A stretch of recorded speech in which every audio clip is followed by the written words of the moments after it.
e weche motenore kod ngima oganda. Yangore ni kwan ji matiyo kod rapim mag yango chal mar kute mag ayaki odok piny e kaunti ma Migori. Ma en kaluwore gi nok mar rapim masani kore wacho ni ji manok kende ema yudogi. Juma miyowa lerno kowuok e kaunti ma Migori.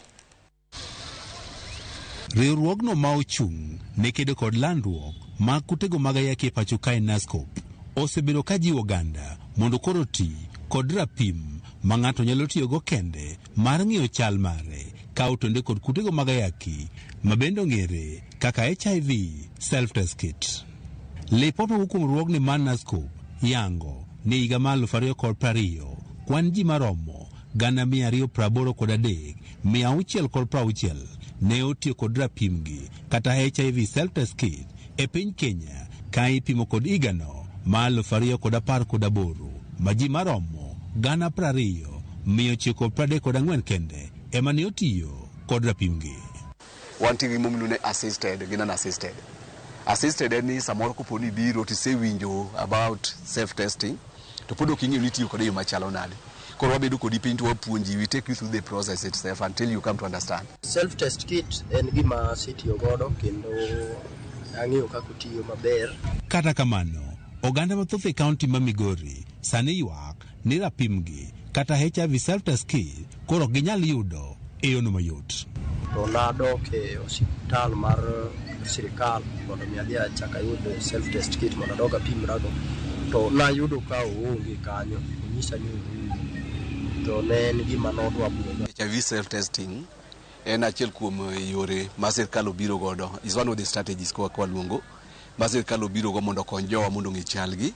Mae biro nikech nok mar rapimgi bende sani okwako kaunti ma Migori.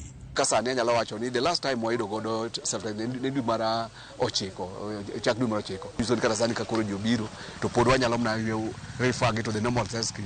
Lipot mowuok e migaono mar thieth e kaunti ma Migori yango ni kwan jogo matiyo kod rapimgi e kaunti ni koro osedok piny nikech onge mar rapimgi e stendego mag piny owacho.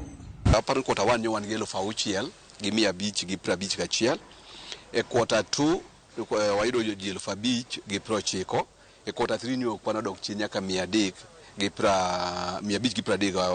main challenge in regard to test kits, the number michiwo pogore gi the number moko chiwo dwoko. Kodi ng'eni omiyo nyalo miya challenge mondo mi ng'eni to the total number manamiyo joka kuponi kata ni miyo ji 2,000 to ji 1,000 kata gi 50 moduogo jomodong'o koduogo.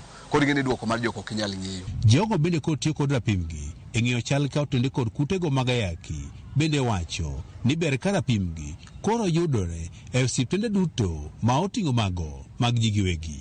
Self-test kit be onego bed ni gin gik mitire nyaka e pharmacies, osiptende kuonde matindo tindo miuse yath, chemistries. Private pharmacies kata chemists ok nyalo gombo ni samoro gidhi bedo gi workload gima ok be gi benefit ahinya. Kaunti ni ma Migori en achiel kuom kauntis e piny Kenya ma bende kwan oganda mathoth koro dak kod kutego mag ayaki. Lipot yango ni kwan oganda maromo 13% koro dak kod kutego mag ayaki e kaunti ma Migori. Juma, Ramogi TV.